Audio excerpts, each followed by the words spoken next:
Nobody asked the engineers about this. When they designed the armor, they calculated everything. The power output, the respiratory system, the combat specifications.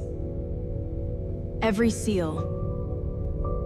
But at least one person had to ask a question that appears in no official record. He drinks, which means he digests, which means he eventually had to deal with biology. Biology does not negotiate with the Sith. Not even for the most feared figure in the Empire. The armor was not a costume. It was a full-body life support system. Burns covering more than 80%. No hands. No legs below the knee. One lung. The armor did not enhance him.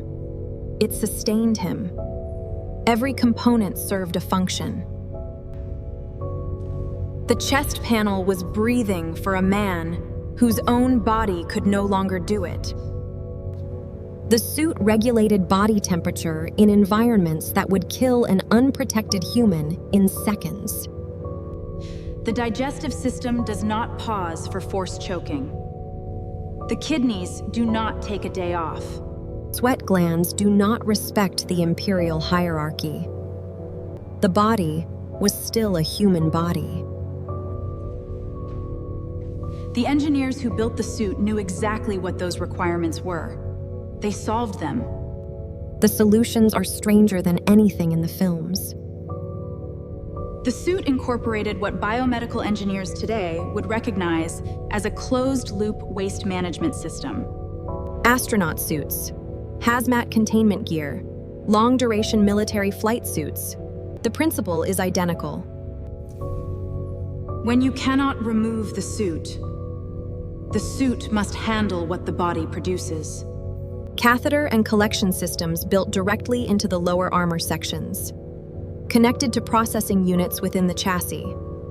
Liquid waste was processed and, in some configurations, partially recycled into the hydration system.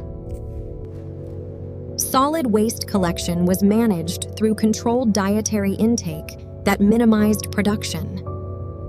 Darth Vader did not sit down to meals. He received calibrated nutritional input through a port system. Not unlike intravenous feeding, optimized for what his damaged digestive system could still process. The suit could not be fully removed in normal conditions without specialized equipment and medical supervision. The meditation chamber was not a luxury.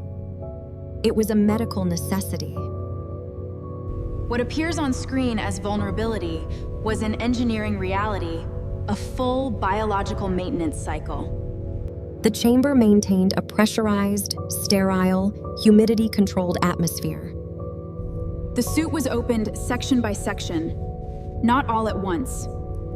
In sequence, section by section. Each section opened, cleaned, skin treated with antiseptic and healing compounds, then resealed before the next opened. The lungs were badly scarred. The chamber atmosphere was enriched and filtered specifically to allow breathing. He did not brush his teeth the way you do. A medical maintenance system did it for him. The chamber performed oral irrigation and antiseptic treatment during the maintenance window. His scalp was not washed with shampoo. It was treated with antiseptic compounds and UV sterilization. His skin did not experience a warm shower. It experienced a controlled medical cleaning sequence. Approximately 90 minutes, on a strict schedule, to prevent infection and pressure wounds. He was not living in the armor. He was being kept alive by it. There is a difference.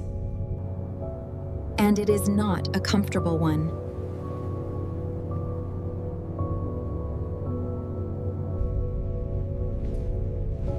Could you live like this? The question is not theoretical. Today, humans live inside systems that partially mirror what the armor required.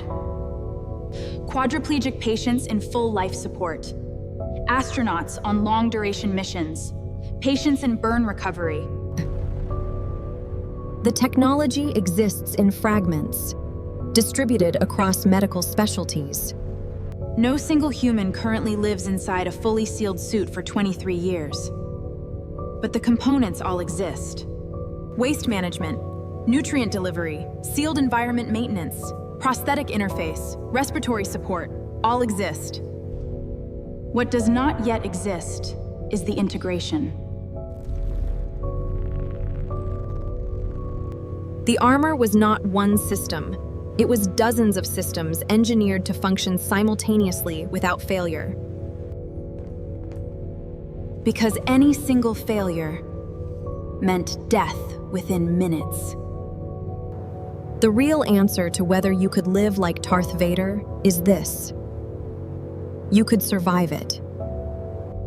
Whether you would remain who you were at the beginning to Conley, that is a different question entirely.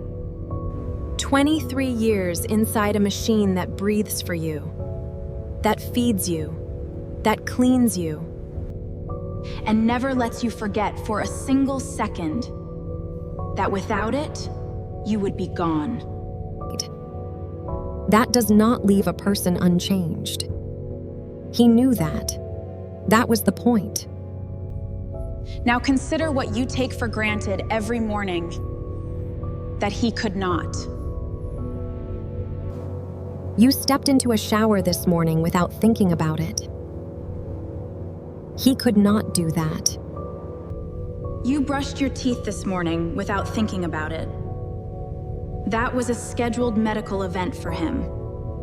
You ate a meal today without calculating its impact on a sealed internal waste system.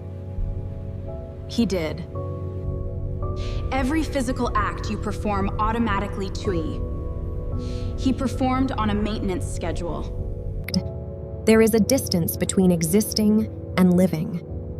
He covered that distance in one direction only.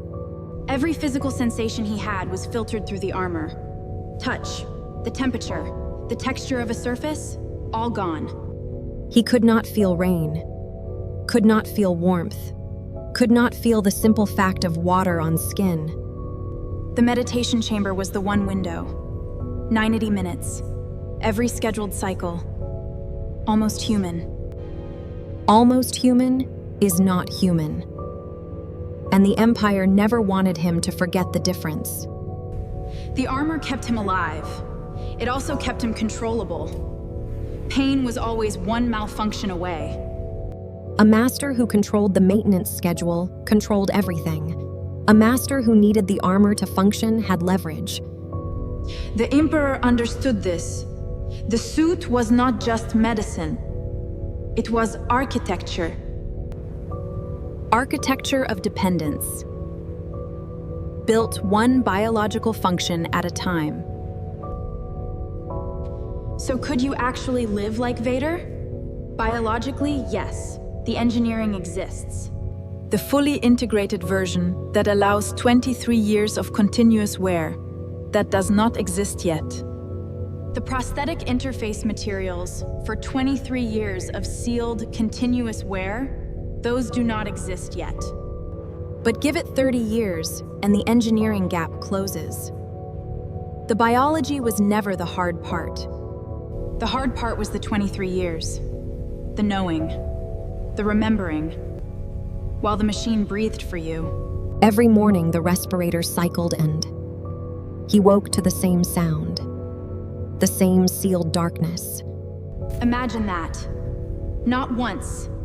Every single day for 23 years. The same sealed darkness. No sensation of water. No feeling of air on skin. No morning without the machine. And he chose to keep wearing it. Every day. That choice is more disturbing than the armor itself. The toilet question was never really about hygiene. It was about what it means to surrender the body entirely. Surrendering the body, piece by piece, means surrendering the self. That is what the armor cost him. Not the lightsaber, not the Force. The cost was the body itself, every single day without exception. And he never complained about it. Not once. That silence is its own kind of answer. Those 90 minutes in the chamber were the only rest from being Darth Vader. The only silence. The helmet came off, and for 90 minutes, whatever was underneath could simply exist without performing. There is a record of what the armor cost him, if you know where to look. It is in every choice he made after. Every time he walked back out in the armor, the choice was made again. And every time he did it. The armor was what discipline looks like when it has no other option. That is why it is frightening. You wanted to know how he went to the bathroom. Now you know. And now you understand what it cost. The question nobody asked opened a door nobody wanted to look through. Now you have looked. The engineers solved the biology. The Force could not solve what the biology meant for the man inside. 23 years without a shower, without water on skin, without a toothbrush. Think about that for exactly 1 second. Now think about what it would take to live that way voluntarily. Not from necessity. By choice. Nobody would choose this. That is the answer. It was not a life he chose. It was a life that chose him. Chosen for him, in a moment on a burning planet, before he understood what was being chosen. And then he lived inside that choice for 23 years, without a single recorded complaint. The record of what he endured is written in the engineering. Every system solves a problem he could not solve himself. Biology does not negotiate. That was the real message. The armor had to solve what Anakin Skywalker could no longer solve for himself. So the next time someone asks a question that seems too ordinary to matter utter, ask it anyway. The ordinary questions are where the real stories hide. Nobody asked the engineers. You just did. The armor gave him everything, and took everything in return. That is the equation. And he paid it. Every day. Without negotiation. Without a word. The suit made him survive. He made himself endure. Those are two different things entirely. So no, you could not live like Darth Vader. Not because of the engineering. Because of the cost. Biology does not negotiate. And neither does 23 years of knowing what you gave up to still be here. Nobody asked the engineers. You just did. And now you know everything about what the armor cost.